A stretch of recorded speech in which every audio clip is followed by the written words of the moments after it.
Okay, pay attention up here. So plants have to take in nutrients. There's two ways they can get it in. Most of the nutrients come in from the soil. That's where water comes in, and many nutrients from the soil that I'll show you in a minute. But there is some stuff taken in by the leaves, just a little bit. Carbon dioxide is taken in the stomates. So water and nutrients in the soil, carbon dioxide through the stomates. These are all the nutrients that a plant requires to grow. We have a group called macronutrients. Those are needed in large amounts. We have a group called micronutrients. Those are needed in small amounts. You aren't going to have to know all the macronutrients and micronutrients, although I had to remember them in my botany course in college.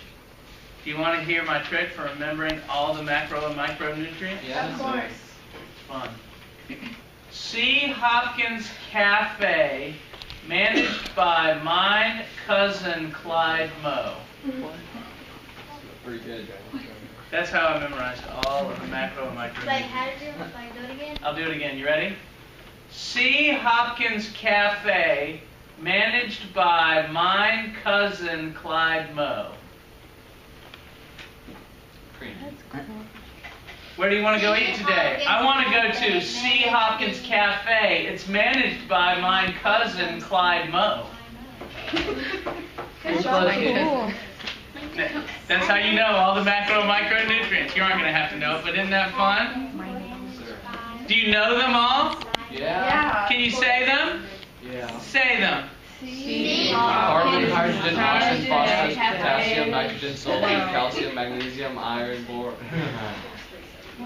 So here's what the micronutrients and macronutrients are used for. The macronutrients are mostly used to build the 4 types of organic molecules that we already studied. Do you remember the 4 types of organic molecules? Carbohydrates, lipids, what were the other 2?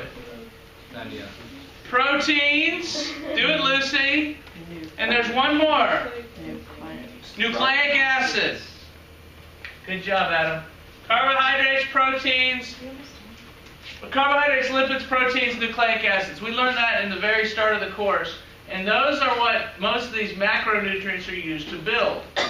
These micronutrients are mainly used for making enzymes work, making some of the molecules work perfectly. So all of this has to be taken up by the soil, except carbon and oxygen can be brought in through the leaves as carbon dioxide. Oxygen is actually usually released by a plant during photosynthesis. Most plants, if they're doing photosynthesis, they're making excess oxygen. So, but some oxygen is taken in by the roots, because the root cells don't do any photosynthesis, but they still need oxygen. So oxygen is brought in the roots. But all this other stuff from here on down, all has to come in through the roots. And this is a video showing guys growing plants, showing scientists, a scientist, growing plants through hydroponics. Have you ever heard of hydroponics? Yes, sir. It's when you plant your seeds and the roots grow in water, just using water to grow. Is this lettuce? I think that might be lettuce. Don't they use very nutrient-rich water? Yeah. Yeah, so you can put whatever you want in the water, and you can know for a fact exactly what the plant is taking up. And there's all kinds of hydroponic experiments you can do. Could they rot due to the large exposure of water? I think they can control that. Okay. But here is a plant where there's no nitrogen in the water. And there's a plant with everything. Here's a plant that lacks phosphorus. And there's a plant with everything. Here's a plant that lacks calcium. And there's a plant with everything. So you can control what it goes in the water, and you can do experiments to see exactly what the plant needs for growth. That's a whole science behind that. It's called hydroponics. Hydroponics, by the way, is kind of might be the future of farming. They can grow plants using hydroponics. They don't need a lot of dirt. They can put exactly what needs to be in the water, and then they can grow them indoors using artificial lights. And so they're thinking about having, when they get big cities with huge skyscrapers in the middle that are farm scrapers, that you grow the plants right there in the big building using artificial light, and then you don't have to truck in all your crops from farms that are way far away. You're growing them right there in the city. Yeah. So, hypothetically, you could grow food all year. That's right. Grow food all year, not have to fertilize a bunch of soil and have the fertilizer runoff, and it can be kind of wasteful. So this is like new type of farming. And you also wouldn't have to worry about like diseases and bugs. You can control what's in there. Yeah. This is a more efficient way of farming, and so you'll see this coming up in the future, especially as cities get more and more crowded. You need a way to feed people. Could they hypothetically also speed up the growth? Yeah, using hormones and such. So that's like the future of farming, and that's something, if you're interested in growing plants and farming and that sort of thing, this is something you could get into. This is probably big money in the future. This could be your thing.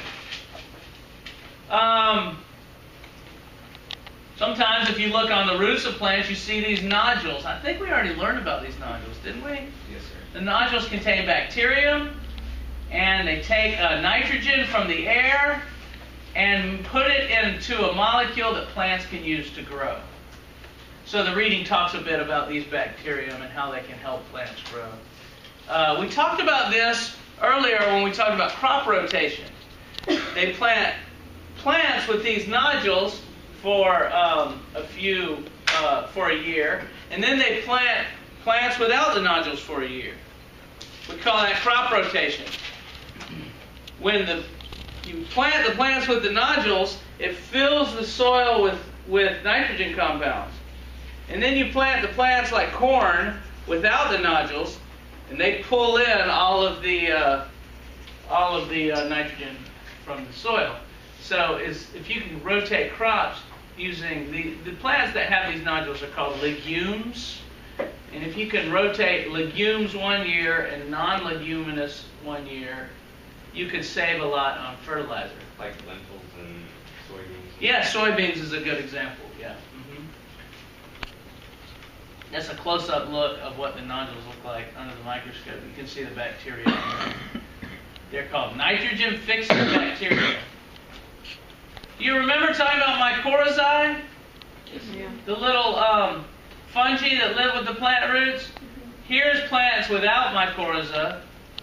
Here's plants with mycorrhiza. So the mycorrhiza, having the fungus in the soil, helps the plants grow as well. So they're just able to give it more nitrogen? They give it more water. More water? They make it better at absorbing water.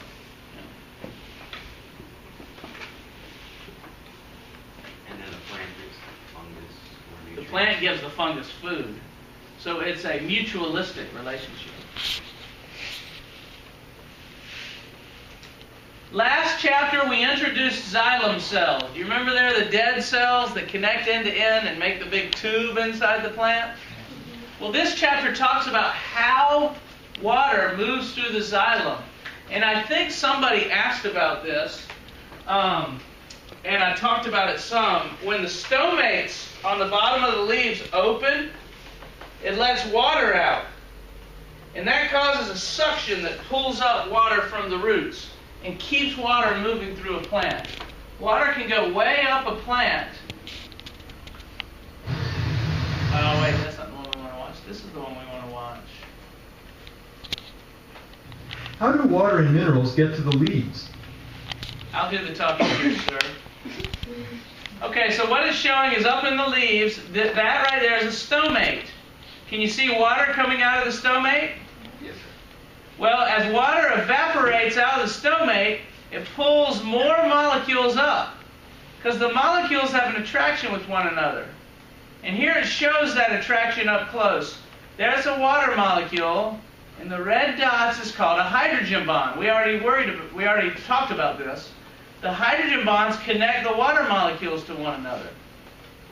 And the water molecules are kept from falling back down by hydrogen bonds they have with the walls of the xylem cells too.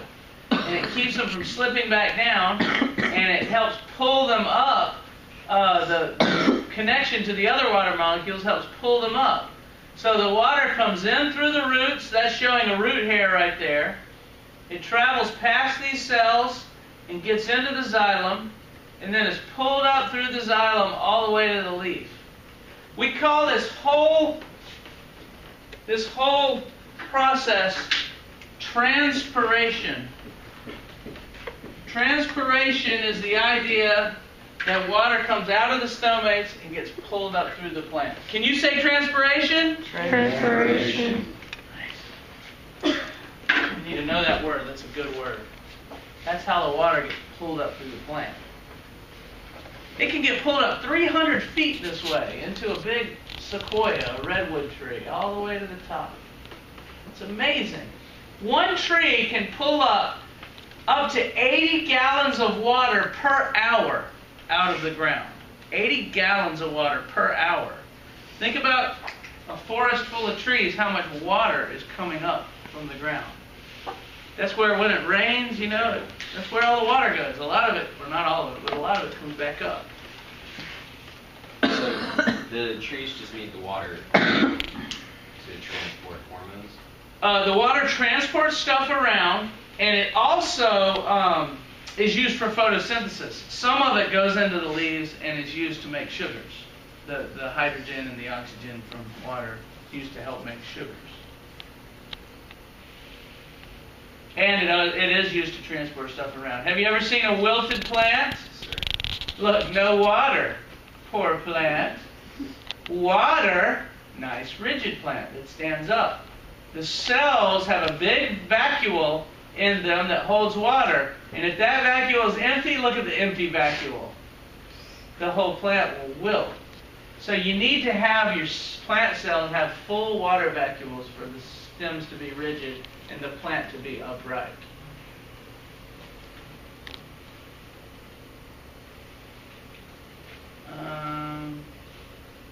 Whoops. Let's talk briefly about how phloem works. Phloem moves sugars. But this is a phloem cell. Phloem cells are called sieve tube cells because each cell has a little plate on the bottom of it that has holes in it. Do you remember my coach telling me my glove was like a sieve? Mm-hmm. There are holes in the little plate. Why is this here? I don't like that. That should go. And I don't know. I don't know how to make that go away. Maybe by doing this? Maybe by dragging this?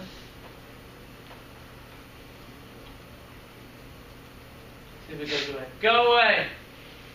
No. You can click on it. It's not going away. Clicking off of it's not helping. Oh well. Anyway. So each of these are called sieve tube cells. And what happens, these are mesophyll cells. Cells in the leaves that do photosynthesis. And when they make sugar, sugar are the pink molecules. The sugar molecules are pushed into the phloem cells. These are the phloem cells. Sugar molecules get actively transported into the phloem cells, and water molecules will follow because water goes to wherever it's in low concentration. So if you pack a bunch of sugar molecules into these cells, water diffuses in there as well, and you'll have high pressure in this cell. And that high pressure causes the sugars to be pushed downward. It's like if you squeezed on the top, it would, if you really pack stuff into the top, it would push down. And the sugars will get pushed all the way down the tree, all the way to the roots. This is the roots here. And in the roots, the sugar gets, again, actively transported into these ground tissue cells that store the sugars for long periods of time. And the sugar can be stored in the roots until it's needed again later by the plant. And so these cells right here will store the sugars. These are root cells. So sugars go from the phloem over to the storage cells in the roots. This is video footage of that. Sugar produced by the leaves is pumped into the sieve tube elements I of don't the phloem like by this guy's active voice. transport. This raises the concentration of sugar, Okay. causing water to into the phloem by Stop. Okay, there we go. So, let's see what's happening here. Do you recognize what the kind of plant this is? Radish. It's a radish. The sugars are made up here in the leaves, and it shows this leaf cell making sugars. Watch it make sugars. This is very exciting. Those are sugars being made by photosynthesis, and they're packed into this cell. This is a sieve tube cell. And water will come along from the xylem. This is the xylem where water is moving up. Water comes along and gets into this phloem cell. Let me show this whole thing again. Plant cell making sugars, stores them in the sieve tube cell. Water from the xylem follows. A bunch of if you go right through the cell, a bunch of pressure builds up, which pushes the sugars down, pushes everything down, all the way to the roots. And in the roots, the sugars are pushed into these storage cells, and the water will go back into the xylem to go back up the tree. And the radish will grow bigger and bigger as the foods are made. And then what you can do, it's very evil of you, but you farmers will do this, they'll kill the plant, they'll pull the radish out, and they'll eat it. They're stealing sugars from the plants. Vegetarians are plant murderers. Yeah. There are certain types of vegetarians that only eat. They only eat. There are certain ones. There's like, They don't kill the plant? they don't kill the plant. Oh. Like different. But when they eat it, they kill it. They couldn't eat that. They only eat, like, let's say, Lettuce. a leaf of a plant.